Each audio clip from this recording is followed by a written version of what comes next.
help the movie in any way. Hello, I'm the nostalgia. Hey, Greg. I remember it. I fucking hate Biodome. I fucking hate Biodome. I fucking hate Biodome. I fucking hate it. I hate it. I hate it. I hate it. I hate it. Thank you. Anyway, I fucking hate Biodome. Okay. I mean, I don't think I've seen a more annoying and obnoxious piece of cancerous ass. It's so grating and ear-rapingly bad that I'm surprised the movie itself hasn't been arrested for indecent exposure. It may not be the worst movie, but trust me, it's in the top 5. This is the movie, these are my wrists after watching the movie, and these are the notes I took during watching the movie. Why? I've never been so happy to get something over with, so let's just go ahead and get this over with. Well, So the film starts appropriately enough by throwing its garbage at us. A fitting why is what we also See, question our main with stars listed, Pauly Shore and Stephen Baldwin, which honestly begs the question, how bad do you have to be? why is what we listed question under Pauly Shore? with Joseph Credits in roll the out like Promised cinematic Land, rants Joshua in the so Promised story Land finally last time. begins. The place Wow. is the Arizona desert. Here, a team How of else the scientists Pauly and Shore investors has did come that to terrible create Pinocchio the movie? first space station on Earth. A Uh, self-contained world, a pure environment. Their mission will be to sustain life for 1 year. Now, why do I have to be here? A really stupid experiment. That's my Pauly Shore Congratulations, impression. Biodome 5, and good luck. So while that waste of time is going on, we cut to an even bigger waste of time. Pauly This Shore. playful scamp is named Squirrel, played by the devil's pubic hair himself, Pauly Shore. Paper covers rock. You lose a Or you could just replace him with The Pinocchio. first line he says makes me want to lobotomize myself. We have to watch a whole movie with this anus. Now, for those of you who are young and have no idea who Pauly Shore is, good. I just know him for So Shore Pinocchio. is joined by That his good buddy terrible. Stephen Baldwin, plays another idiot named Doyle. They live in that wonderful time of the 90s where stupid guys didn't really have to have jobs, and yet somehow they live in relatively nice places. Oh, and they also somehow date really hot chicks as well. Come on, are we really supposed to believe the 90s were like that? Dude, the 90s are like that, man. People like us don't need jobs because we're delightfully quirky. Houses and beds just drop into our laps.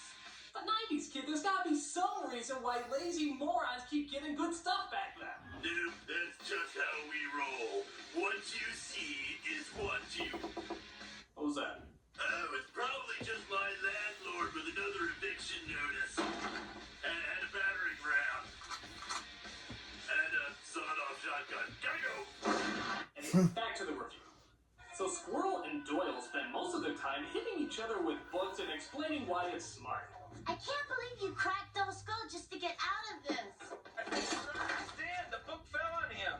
I mean, well, he fell in the book. They collided. Bullshit. Bullshit. God, it is just like you two to try and weasel out of your responsibilities on Earth Day. Oh, and by the way, yes, that is the lesbian with the funny voice from Chasing Amy. The only thing that gives me hope for all this is that she castrates Pauly Shore and starts making out with the brunette. But I don't think the writers are smart enough to do something so stupid. Well, they're getting better. They're taking yoga.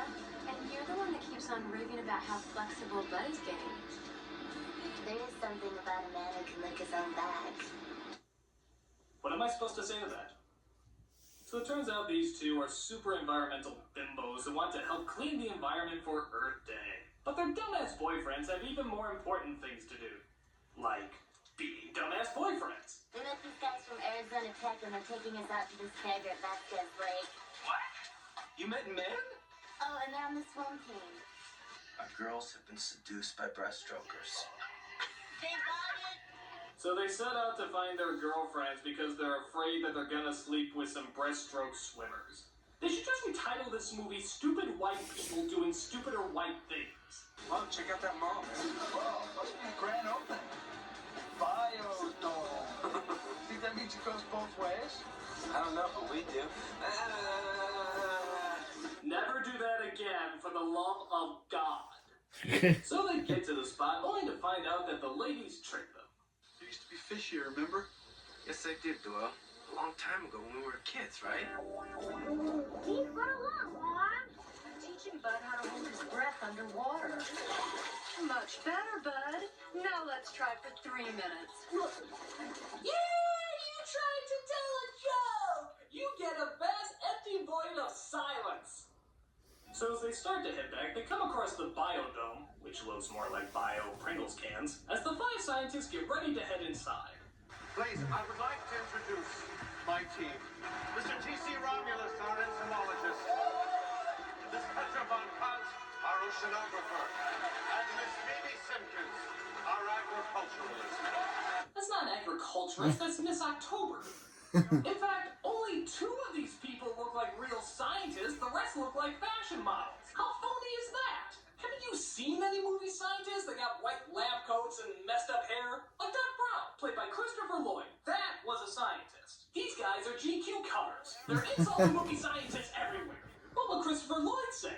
Oh, it's good to know. Thanks, Christopher Lloyd. Oh, by the way, does this head scientist look familiar to you at all? I'll tell you what's hazardous. You're facing federal prosecution for at least a half a dozen environmental violations. That's right, it's Walter Peck from Ghostbusters. And yes, he's an environmental douche in this movie too. But one day to sustain life on new worlds far, far away. So Squirrel and Doyle sneak their way in to take a piss while the Nazi from Blues Brothers seals the biodome up with the scientists inside. But wait a minute. Oh no! They're not supposed to be in there! I smell shenanigans. Or in their case, shit-nanigans. Get them out now! The doors are sealed for 1 year. I can't open the doors. Because if I open the doors, the integrity of all the scientific data is compromised. Is this true? Yes, it's true. This man has no dick. Adding 2 more at this stage will throw the whole system off balance. Then the system will adapt. Ah, yes, let's go over this again. They can either just open the door up and let them out, simply starting the countdown over again, or they can let these idiotic time bombs stay inside and most likely destroy everything. What do these morons study before this? The environmental impact of Bigfoot?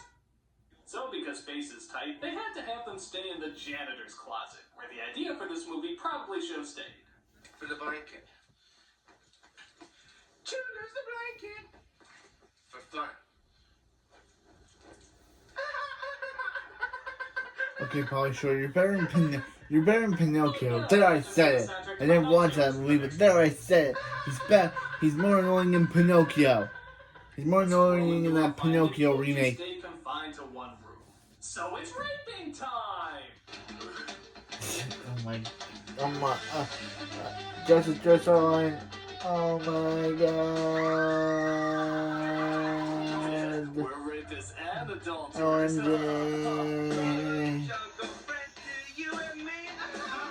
So, yeah, the majority of the movie is just these guys acting like douche monkeys as the audience scratches their head trying to figure out what's supposed to be funny about it.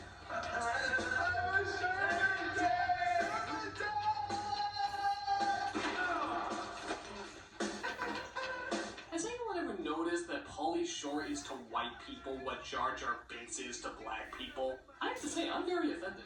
So, hey, I know yoga. Look. Throw it like that. Hey, that's the best performance in the movie. Finding Pauly Shore funny. That is no easy task. Hey, wait. Okay, maybe I'll show you some other maneuvers later. Eventually, their girlfriends find out where they are as they go to visit them. Listen, maybe you're not aware of it, but we're a vital part of the homeo system. Don't you think your couch is having withdrawals? Don't you think you should get back to your Jennifer Tilly impersonation? Bye. Why should I have that voice? Is that the actress's actual voice, or does she, or does, or did she have to unknowingly put on that voice for this movie? If it's an actual voice, then okay. But if she had to put on that voice, then I feel so bad for her. Pockets of movies. Nothing substantial, most likely will cause diarrhea.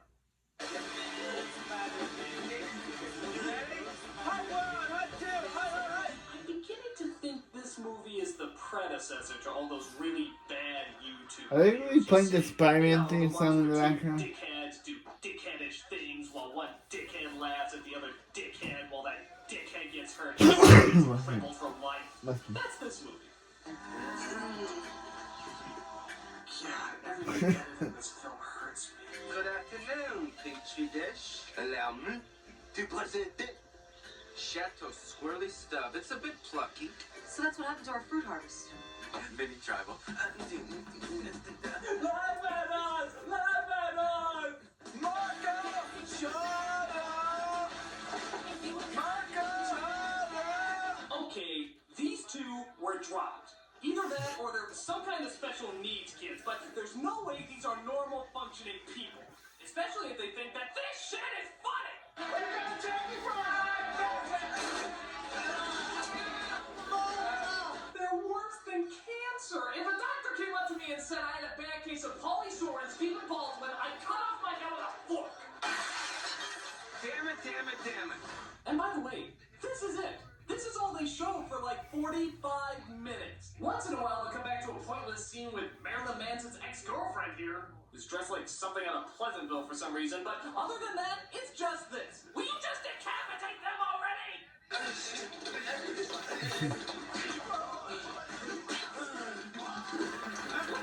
Well, sure, go back to being in that terrible Pinocchio remake. Because just go back to that. Go back to your terrible Pinocchio remake, because this is not it. Probably gonna. Jesus, every time one of them speaks, I hear a child being murdered. I'm not kidding. That's seriously what I hear every time one of them talks.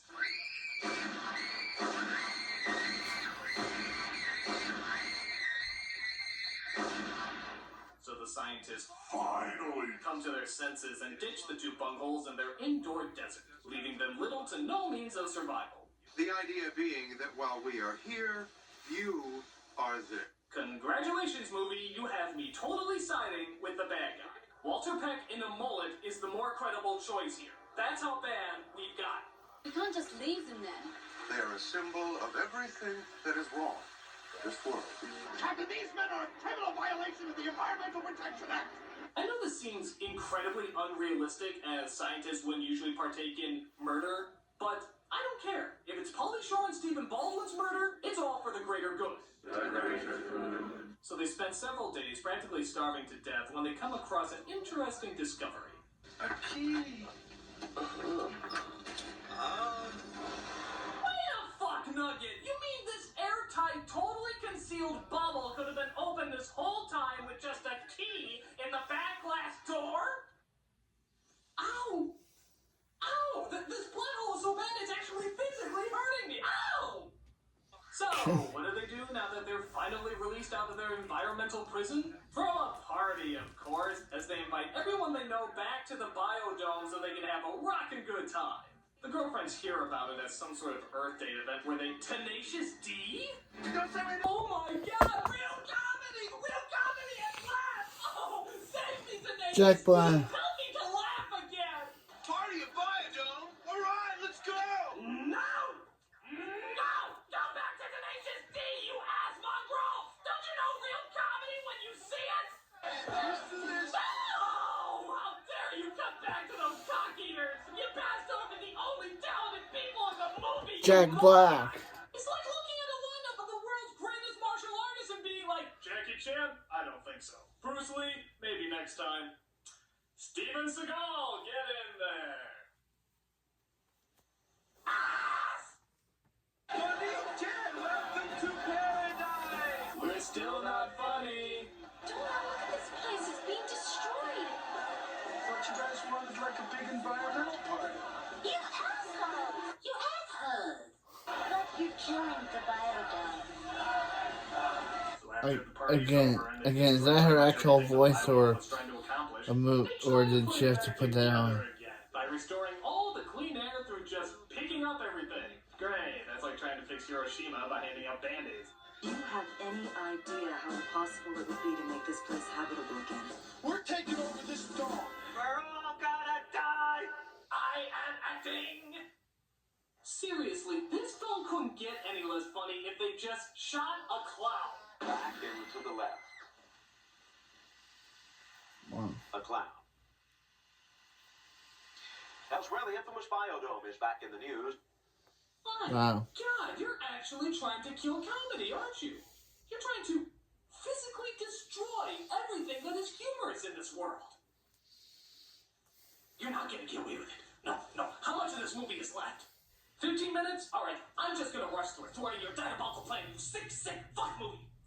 Walter Peck goes mad and disappears for a while, but returns as the Unabomber. Literally, his hair grows long, he has a beard, and he gets explosives to try to blow up the place. He does this by combining nitroglycerin with coconuts. Just go with it, it'll be over faster. But his plan doesn't work, as the explosions seem to happen next to the coconuts instead of actually in them. But he also has a detonator, and plans to use it to blow up the entrance.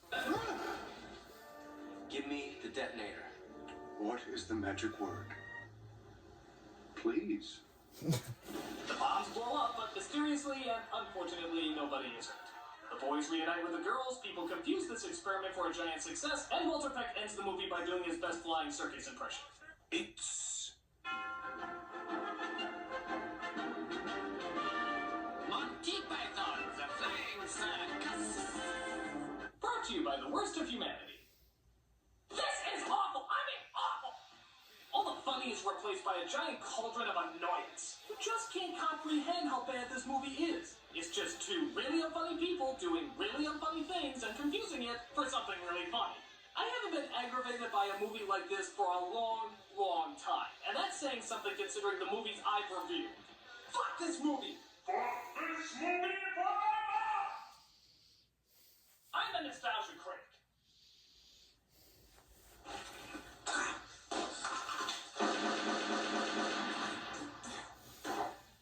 I remember it so you don't have to! Wow. Just wow.